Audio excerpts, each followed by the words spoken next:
Anthony. I'm Joey. Hey guys, welcome to this week's episode for our Game of Thrones special. Wow, Joey. Episode 9? Were we at 10? High five. Yeah, that was it 9? That was 9. 9. Oh my gosh.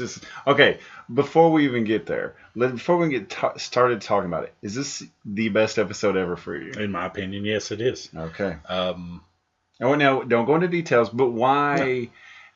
generically speaking, why was it the best episode for you? It was the most exciting 1 hour and 9 minutes they've ever done. Mm-hmm. Yeah, I got to agree with you on that. Although, now the thing that only remotely comes close to it, and actually it's pretty darn close, was last season with the White Walkers when they had attacked. It was good. The Wildling. That was very good. Good. But this was on a whole nother level. And if you're a true Game of Thrones fan, okay, if this wasn't your favorite episode of all time, that's fine. But honestly, I think most Game of Thrones fans would say this is the best episode ever. I've talked to a few, and I asked their opinion, and they're big fans of the show and the books, and they agreed with me. It's probably the best show they've ever seen. Yeah, and it's amazing they're doing it without Martin. I think it's freedom up, man. I know. They can have their own voice. They sort of have an outline of what's going to happen, and good things are happening to good people this season. The Starks are back. I know, that's true. You texted me. It was great the other night. Unfortunately, I get to watch it on Sunday night, Father's Day, so I was spending time with my family. So I didn't get a chance to watch it, but I woke up the next morning, Monday morning, and I see I have a text from you, and you said, best episode ever the Starks are back, baby. That was great. Yes, double exclamation point. Because everybody, hey, admit it, we all love the Starks. Yeah, and they're back. Trust me, they have come back. Yeah. So all right, so let's get started. We're going to go ahead and start with the beginning. We'll kind of go through the rundown of the episode, but let's talk about Daenerys and Tyrion and their little. At first, I thought, she's not too happy right now. No, and it was a surprise that's. All the last couple weeks, we've been waiting on to see the battle between the bastards. It's the name of the show, the Battle of the Bastards, and between Ramsay Bolton and Jon Snow, and they open up with a cannonball or a fireball from a ship in Meereen, and that was a really cool scene. Yeah. That was a very cool image how they did that, and you follow it in to Meereen, but yeah, you're right. Daenerys was not happy at all. Yeah. Her while she was gone, the people in her stead, Tyrion and Grey Worm, how she let him off the hook, okay. That was it. I think it's because she wasn't there. Yeah. And so she can't really blame them. Exactly. See, that's where I was coming from. Yeah. I thought, look, you left him hanging here. Plus, she knows she's got the ace up her sleeve, man. She's got what, guys? Remember? She has 3 dragons. And if you're a fan of the show, you also remember that the Dothraki army is hanging around somewhere, which we ended up seeing. Yeah, I was going to say, we ended up seeing them come in. As well, and you're speaking about the dragons there. Man, is it just me, or is HBO just set the standard now for? If they don't win all the Emmys, for outstanding TV comedy, show drama. Veep has been great this year. Game of Thrones has been great this year. A buddy of mine watches Silicon Valley. He says it's absolutely hilarious. I just haven't got into it, but I will. Yeah, they do the best stuff. The Game of Thrones, to me, though, is the show to which all shows should be compared to. If you're going to do action, and to me, though, the dragon sequences, the battle sequences at the beginning with the fireball and the ships, the CGI and stuff is... It's top notch for a TV show. It's not your sci-fi stuff here. This isn't your sci-fi B-rated movies, with... arachnids versus python or something. This is legit CGI, and HBO knows this is their show, right? Yeah, here. We've talked before about, I read several years ago the average cost of each episode is about $6 million. There's no way that episode cost $6 million. No. That was at least double, if not triple that. Because that was movie theater quality stuff. Yeah. The only thing I'll say is that Daenerys on the back of Drogon looks a little weird. Yeah, still. But other than that, it looks great. Yeah, and even then we're nitpicky. We're nitpicking as fans. Exactly. So I thought it was interesting how the Masters thought they had her by the cojones there, and actually she kind of turned it on them. They took care of that. Yeah. They all did. I mean, it was. And it was good to see the other dragons. Absolutely, yeah. Come out of the finally they can, yeah. Which I don't know what they've been waiting on. But, I don't know. I don't get I that guess either. her to get back, because you got to remember she had just gotten back when because we didn't see her last week. Okay, so we hadn't seen her in 2 weeks. So basically, she showed up right at the end, right? Yeah, right at the end. So I mean, basically, this was just a continuation of that scene.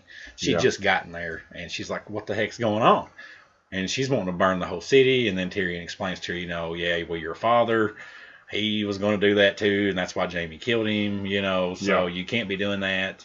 And he's giving her good advice. I mean, he's doing his job because he believes in her in some form or fashion. It's hard to believe that Tyrion Lannister believes in someone he feels is a monarch, but he does. Of course, look, he's changed as a character on the show, but he's still positioning himself to be Isn't he the best actor on the show? He's the best actor on the show, no doubt about it. And I've been a little surprised by how little we've seen him this year. Why do you say little? That's just mean. I didn't mean it like that's that. That's just mean. How dwarfed his role has been. He'll be here all night, bro. But you know what's wild? In all honesty, 20 years ago, he couldn't have done this role. He'd have been a joke. It'd been a laughing stock. But I don't see him as a little person. I know, and you give him credit. He has made you forget that. And look, I'd be lying to you. That first season, I was kind of like, well, this is kind of awkward. Not in a mean way, but it was just different to have that lead character be, a dwarf, and it not be kind of funny and humorous. Yes. And he's taken it and made you forget all about that. He's owned it, man. Yeah, absolutely. The only other thing I can compare it to of seeing a smaller person is a little person. I guess that's the proper word. I don't know. I don't either. Should we even be talking about this? Little Americans? Seriously, though, I mean... By the way, we're kidding. Yeah, we are kidding. We don't mean this in a disparaging, rude way. To anybody. But, I mean, the only other acting thing that I can compare it to is the guy who was on Seinfeld. How first he's what is his name? Why did you do that? I don't know. And I'm a Seinfeld fan. I cannot. Mickey, yeah. Mickey, yeah. Mickey, man. I mean, after the first scene that you see him in, where him and George kind of get into it, because George calls him a dwarf or whatever, and he says it's little person. Yeah. I mean, after that, you don't even realize that Mickey is that anymore. Yeah, that's true, because it's about his character. He's just funny, and you don't think about the other stuff. And so, Tyrion to me has just. He's the best actor on the show, and he's just. I hope nothing but good things happen. I hope he makes it to the end. I hope he's not going to be a casualty, but I don't think it'll happen. But I still wouldn't be surprised if he got on the Iron Throne one day. Yeah, that'd be awesome. Okay, and so moving along, the Greyjoys. Theon makes it with his sister. They just kind of show up all of a sudden. To Marine. I mean, that was kind of like interesting how they were like just there. Yeah. But interesting dynamic between, and I can never remember Theon's sister. Yara, thank you. Interesting dynamic between Yara and Daenerys there. They were kind of, was it flirting? It was, but I think they're just playing with that because of Yara's sexuality on the show. I thought that was interesting, though. I don't think you'll ever see Daenerys Stormborn, though, go down that route, because you don't have to. Yeah, I like Tyrion and Theon. Yes. You can tell. I love how Theon didn't get upset. He's just sitting back, and he knows his role now. Oh, absolutely. And he's playing it great. And I'm glad for the redemption of him. The dude's paid enough. I will tell a joke here, though, that Clay Travis wrote, though. Think of how many guys now in Marine have no penis. Is that just where everybody comes to now? And I was like, that's brilliant. I hadn't even thought about it like that. Tyrion should just stay there and be king there. Oh, yeah, he'd be good to go, man. I mean, imagine the jokes that could be told there, because you got the whole Unsullied army hanging out. And now here Theon shows up. He don't even know Theon. I guess, unfortunately, Dothraki is going to mess that up a little bit. Yeah, that's true. They've evened it out, so to speak. Poor Tyrion. But no, it was a good dynamic between Yara and Daenerys. I love the pact that they made because I think, which I'll get to something I'll talk to you about here in a little bit. But anyway, so moving on, let's just get to it. The elephant in the room here. the battle. Yes. To begin with, the confrontation of Jon Snow and Ramsay, was that not cool? It was awesome, man. I mean, I had goosebumps, man. I'm not gonna lie. I was on the edge of my recliner for 45 minutes. Yeah, and, I love the way, and dude,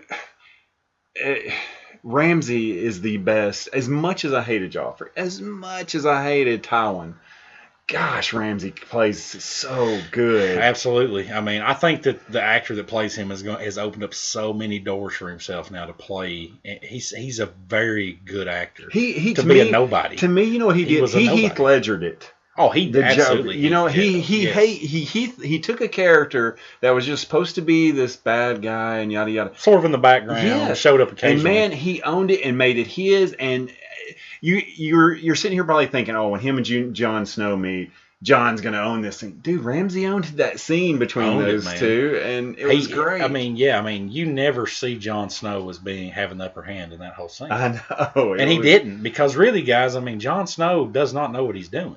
Yeah. Remember, you know nothing, Jon Snow, and it's never changed. I mean, he's still a relatively young man who's never done anything in his life except be the outcast in his own family, and then go to the wall and be the outcast there. You know, but to go again to go along with that, and neither has Ramsay. But look how well he's doing with running the show. That shows you what evil will get you versus what good will do. Exactly. You know, I mean, I guess all we've ever seen is evil overcome good on this show.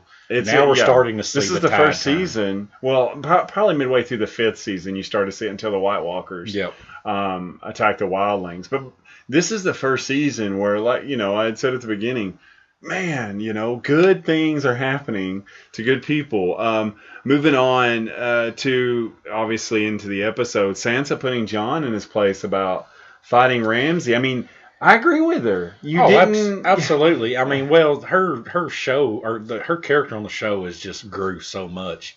She is like one of the main 4 or 5 characters on the show now. And you know what's interesting? She's taken over that Caitlyn role so well. And I think that's really what they wanted her to do. Oh, man, she has done I've always predicted that Caitlyn Stark will come back as Lady Stoneheart, but she may never. But they may sort of give you a hybrid version of that with Sansa. Yeah. You know, that vengeful woman who's wanting to get vengeance for the evil that's fell on her family by other people. And I think that's what she is, because, guys, you got to remember, they don't know that Bran's alive, and Rickon is dead now, who is the rightful heir to Winterfell. Jon can't get it because he's a bastard. So guess who's the leader of Winterfell right now? As of right now, it's Sansa. Yeah, that's true. So that was sort of something that wasn't touched on this episode, you know, in episode 9. But yeah, she's going. They kind of talked about Rickon being, you know, the rightful heir. She's really grown this season. Absolutely. And I mean, like I said, that scene with Jon where she basically says, "I know this guy," and I love how she tried to tell Jon, "Rickon's dead, just so you know." I mean, you might as well throw that out the window. He's saving him. And then Jon, obviously not listening. And I knew when the battle started, we're going to get to it, but when the battle started, and well, actually, we'll go ahead and talk about Ramsay killing Rickon. Yeah. You know, I mean, he was just playing with him. You knew Jon was going to lose his cool. And who wouldn't, though? Yeah, I know. But you could just see Davos and even the Redbeard. Yeah, I can't remember his name. Yeah, but they're just like, blank. He's gonna do it. They're like, well, let's go. You know. So yeah, unfortunately, and I won't repeat it, but I love Davos's line. As you know, him and the archers are standing back there. He's like, "Well, we might as well stand here and be, you know." Yeah. I thought, there you go. That's it. You know, because you wonder where Davos is in all this. You knew that obviously he was on Jon's side. It was cool to see him go, let's risk our lives for this guy. This is the guy we're going to die for. Davos truly wants to believe in something. Yeah. And that leads us to what Davos found outside the camp. The Red Witch is dead. She's dead. Either she's dead or he's dead. Yeah. But they're going to have a confrontation that's not going to end well. Yeah, that's really interesting. And I wonder where Jon Snow falls in that, because I know in next week's preview they show Davos talking with him about it. Yeah. John's probably not going to be too happy about it. But then again, John also said, "Don't resurrect me." And she's like, "Well, listen, if that's what the Lord of Light says to do, that's then what we're going to do. Yeah, no matter how many times." Right. And then maybe with the death of, is it Melisandre? Melisandre's her okay. name, Yeah, maybe with the death of Melisandre, we're probably going to see the other Red Witch at some point. It's possible. Come in. So maybe that's just a segue for that. Who's even better looking, by the way. What are you talking about? Older version Melisandre? No, yeah. But so, all right, rest in peace, Rickon. Rickon is killed at the beginning of the battle. Man, in a while, like, he grew 3 feet. No.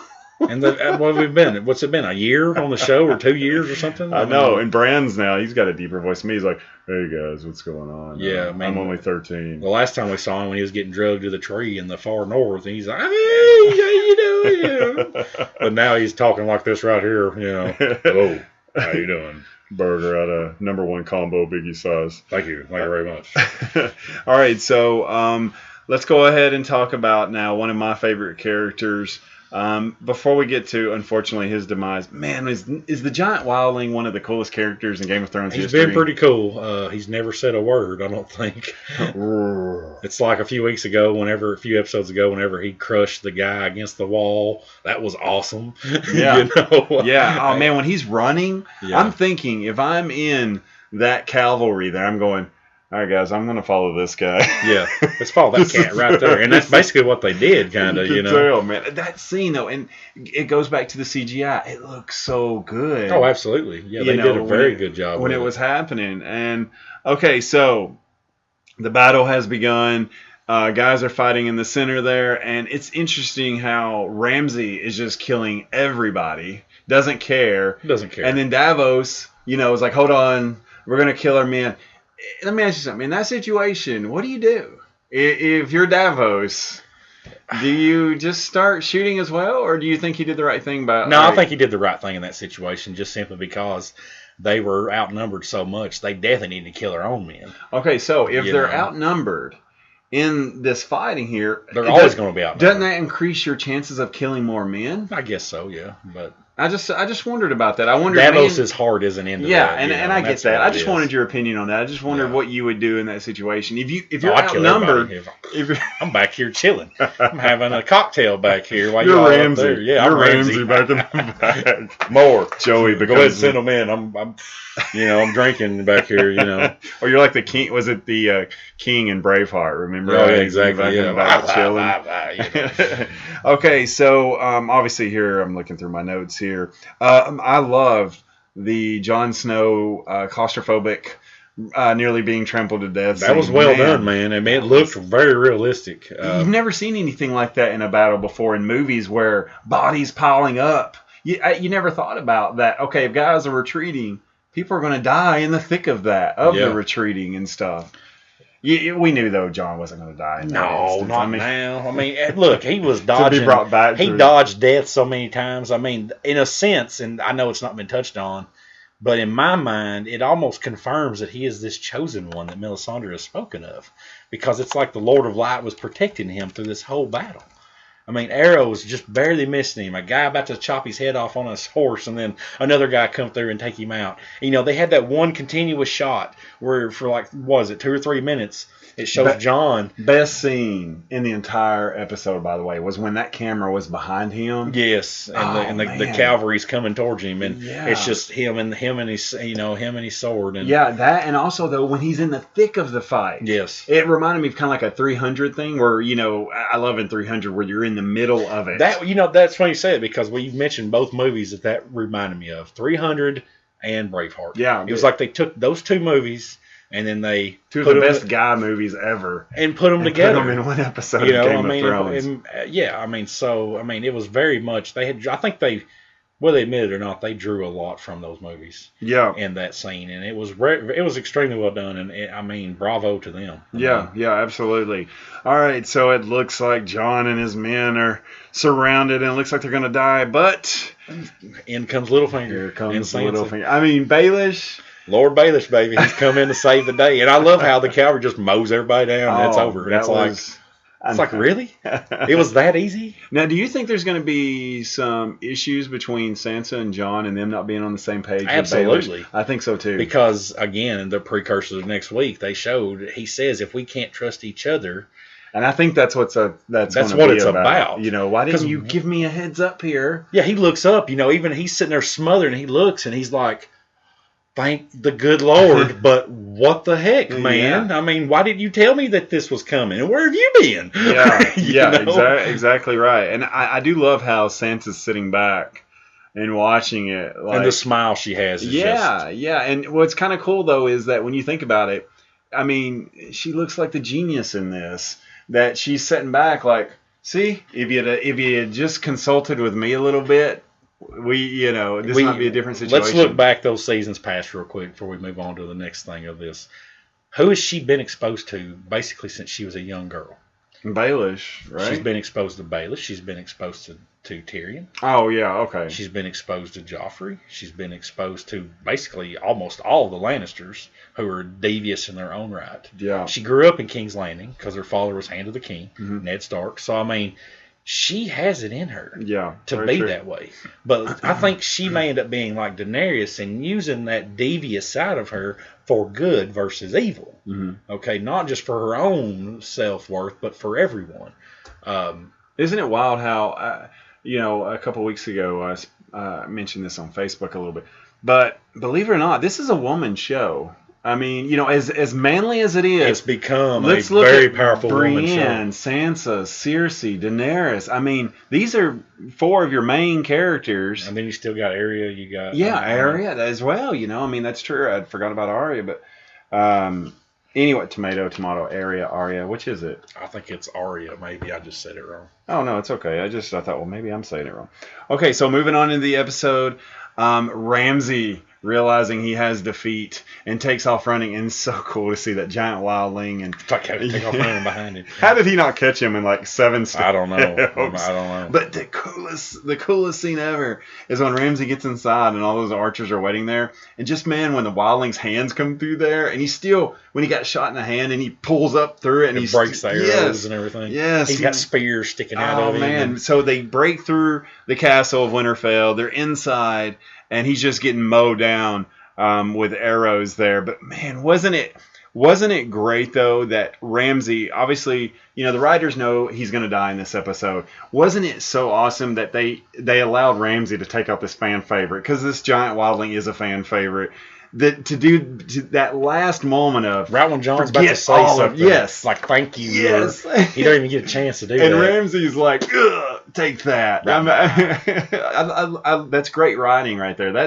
That's just to put the nail in the coffin of him being one of, if not the best bad guy in Game of Thrones history. And of course, John, instead of using his sword or anything like that, he basically just he's going to kill him. He went UFC on him. Oh my gosh, it was bad. There was some pummeling, just pummeling, boom, boom, boom. Of course, he stops because he sees Sansa for whatever reason. And what's funny is like Ramsay even looks like he's still smiling through all this, because it's like he sees Sansa. Yep. Like, what? I'm still alive. It don't matter. Yeah, I mean, it's like he has hope to the very last moment that he's still in control, and it's like, dude, it's over for you. Yeah, I know, and that's the evil in him. That no, I'm still alive. It's okay. Yeah. I'll get through this.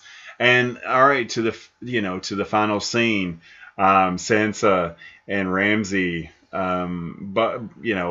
with the dogs and everything. That was really cool. I've loved the GIF on the internet the last few days. I haven't seen it. Oh, it shows a dog eating, and it shows a little boy just piling up dog food in the floor around this dog, overfeeding him to make sure that he eats enough. Don't remember the Battle of the Bastards or something like that, Oh, that's great. Oh, it's awesome. It's funny. Okay, so that leads me to my question. I was going to ask you this. Was it a worthy death of Ramsay, or should it have been a worse? I could have went worse, but I think it was worthy. I mean, because that was what he was known for. The dogs were dogs were the symbolism of how evil he could be. Yeah. He's going to feed somebody to a dog. That's true. Man, when it grabs onto his... Oh, I know. That was hard to watch. I was like, ugh. And how about Sansa? You're thinking at first you can't watch. No, she's And then she looks back up again. And then when she walks away, and she smiles, dude. I'm telling you, man, she's a different person now. Yeah. And I think that... I don't know where her storyline's going, but it's almost like, would they actually make her evil in some form or fashion? I mean, has she been through so much? Yeah, and here's the thing. It's justifiable if she is. Because look what the girl has been through. I mean, just with rapes and having to be, going to King's Landing with being married to Tyrion, I guess. She's going to be married to Joffrey. Yeah, going to be married to Joffrey and had to deal with Joffrey and stuff. So I just thought that was a really good final scene. I told my wife, Nicole, I said, this should have been the season finale. This is the way you end it. But you know what I've realized in Game of Thrones? Season 9 or episode 9 is always the finale. It's the best one. Season 10 just sets you up, or episode 10 just sets you up for next season. And you know what? The White Walkers, weren't they season 9 last year as well for season 5? Because you thought, how do you have another episode after this? Yes. I know. So I've come to the conclusion it's the actual ending of the season is 9.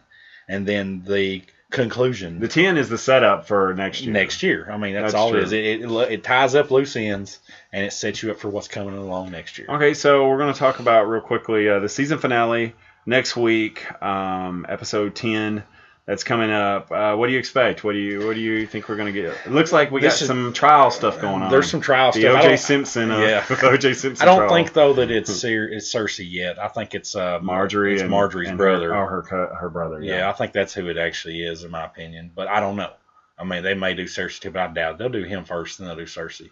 Marjorie. I think he's going to die. By the way, I think the brother's going to die. Yeah, he is. And Marjorie. That's just going to even touch on what I'm about to say. Marjorie is using the Septon, okay? Oh, yeah. And, I mean, she's not bought into this The problem with that is Tommen hasn't. I think he's bought into this now, and that's going to backfire. But is Tommen going to die somehow now? Tommen's going to die. He's not going to make it. Maybe not this episode, but sometime soon. I think Tommen's going to bite the dust, too. You got to get rid of all of Robert's illegitimate kids. That weren't really his. You know what I mean? All of Cersei and Jaime's kids have got to be gone. There's only one left, and that's Tommen. So Tommen's going to have to die. Because that way you can actually have a actual fight for the Iron Throne. I was talking with a friend of mine the other day. This is just my fan theory, what I know about the world and everything real quick. Somehow, some way, everybody's going to band together. The show's going to end up being probably this coming season about fighting the White Walkers in some form or fashion. Maybe it'll be the next season. I think next season is this. The squabbling over the Iron Throne is going to have to be on the back burner. Yeah, because isn't next season the last season? No, we don't know. We just know that the next 2 seasons are only 13 episodes long. So it sounds like they're winding it down. They haven't officially announced that yet. Okay. It's like next season's like 8, and then it's like 6 or something. Really? Like I didn't know that. 5 or 6, yeah. So, I mean, I think it's going to be mainly about the White Walkers. The squabbling over the Iron Throne is going to go to the wayside. Sooner or later, this White Walker thing's got to come back into play. It's got to. And that's why I think they're going to start wrapping all this stuff up.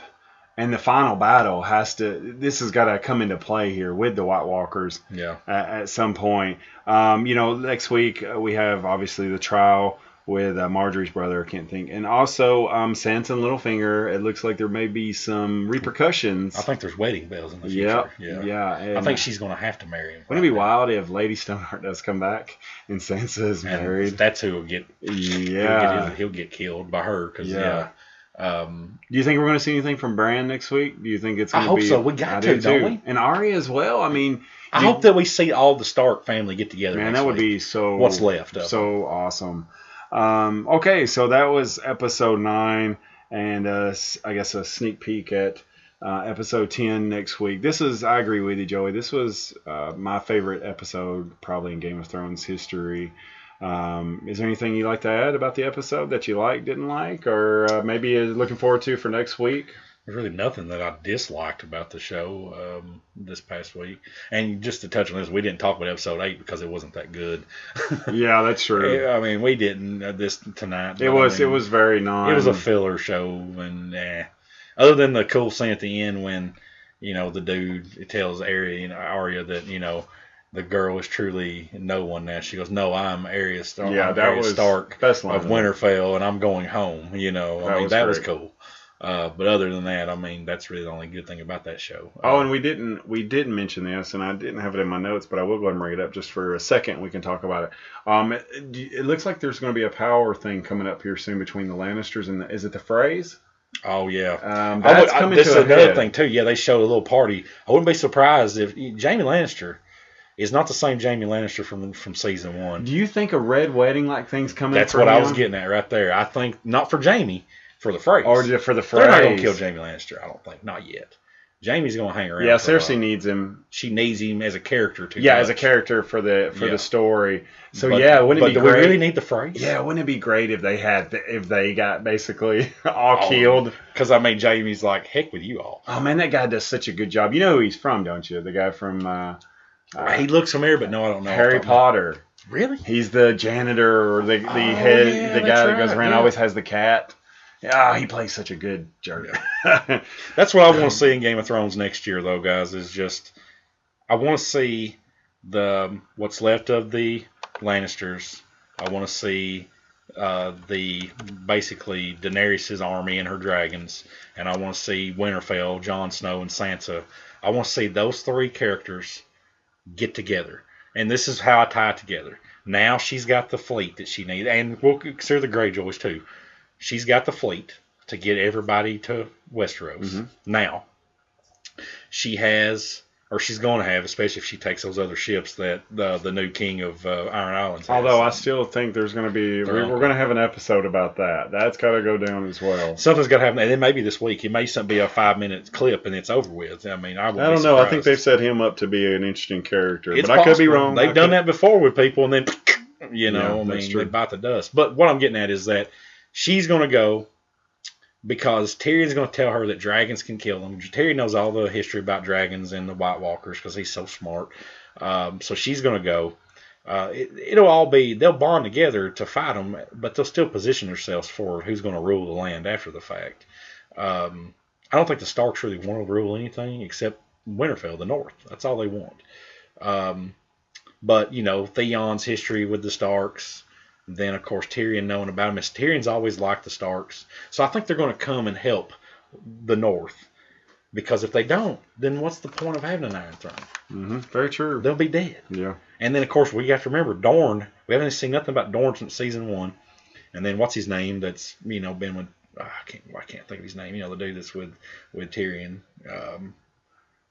Why did you ask me that? But anyway, he's went to Dorne to strike up something with them, some type of of agreement or something with them, mm-hmm. which we didn't. I mean, the Sand Snakes are kind of controlling Dorne now. We haven't seen nothing since episode 1.